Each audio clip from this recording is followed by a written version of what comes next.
Hey everybody! I came across something on Facebook this morning that was just really spot on. I think I haven't been on Facebook in a while, but one of my friends posted this, and I did not write this, so I will try to find out who did, and I'm going to link their information so that they get credit in the comments. So anyway, it's really about about King Charles and just really how disgusting these people are.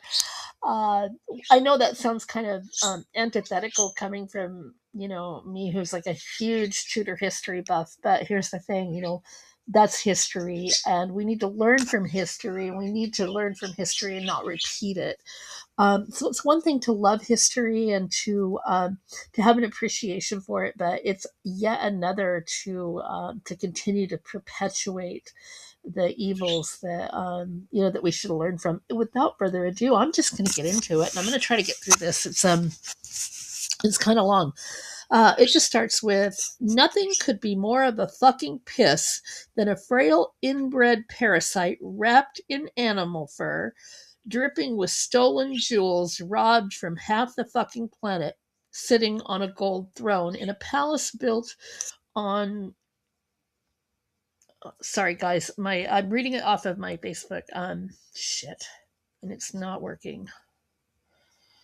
Dang it. Um, Built on centuries of slavery, war, famine, and theft, lecturing the public about sacrifice, unity, the future of the nation, while millions can barely afford to put the heating on. The King's Speech. Look at the fucking theater of it. Look at the sheer absurdity. A grown man wearing a diamond encrusted crown worth more than entire towns, reading words written for him by unelected handlers, pretending this is modern civilization, instead of the last rotting carcass of feudalism, dressed up with better cameras and cleaner propaganda. And what is he actually reading? More control, more bureaucracy, more fucking regulation, more promises from the exact same machine that created the collapse in the first place. Talking about strengthening public services, modernizing Britain, security, digital reform, public accountability, online protections, new powers, economic growth, national resilience, endless piles of legislation stacked on top of legislation while ordinary people are worked into the fucking ground just trying to survive another month. You've got this ancient ceremonial relic dressed up like a medieval emperor reading out plans for more digital systems, more regulation, more surveillance, more state intervention, more centralized control while pretending it's all about fairness and safety. You could genuinely not invent a more dystopian image if you tried.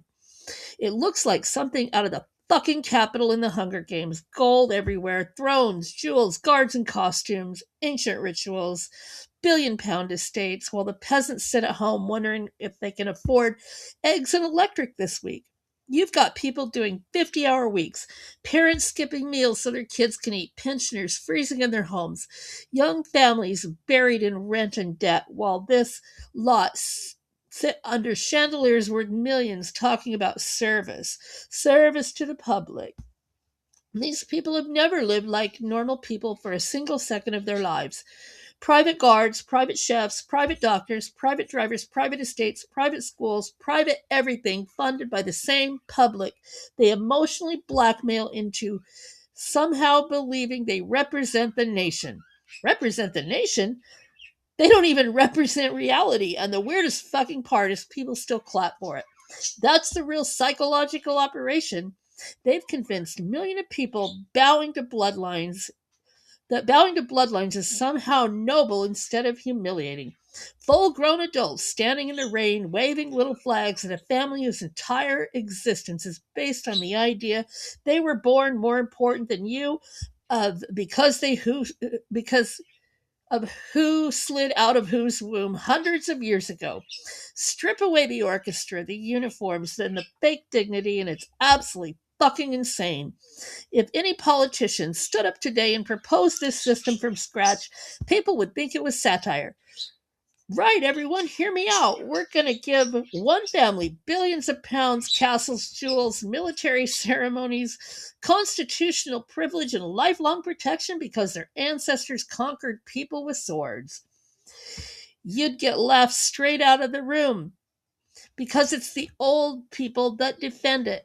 That's how deep the conditioning goes. They call it tradition because national humiliation doesn't sound as marketable. The whole thing is one giant ritual of class supremacy, a public display of power designed to remind ordinary people who sits above them. They roll out the crown, the robes, the gold carriage, the ancient language, the guards, the jewels, the ceremonies, all to maintain the illusion that these people are somehow special instead of just beneficiaries of centuries old racket. And there he is, sat on a throne made of stolen wealth, literally telling struggling people about economic responsibility and national duty while wearing enough diamonds to feed entire communities for generations. You honestly couldn't write a more insulting image if you tried. And I see that the guy that wrote this is the I don't know if it's a guy. It just says Jay Freeman, so I don't know who that is, but Jay Freeman is a genius. And sorry I stumbled through that. I had to read it off of my phone, so it's a little difficult. But yeah, I think he said it perfectly. And I keep saying that the peasants aren't going to take much more. I keep telling people, my next major purchase is going to be a pitchfork. It really is. I'm going to get a good one too. I'm going to buy the expensive pitchfork. Anyway, I thought you guys would enjoy that. Yeah, I thought you would enjoy it because I did. Anyway, share it if you're inclined.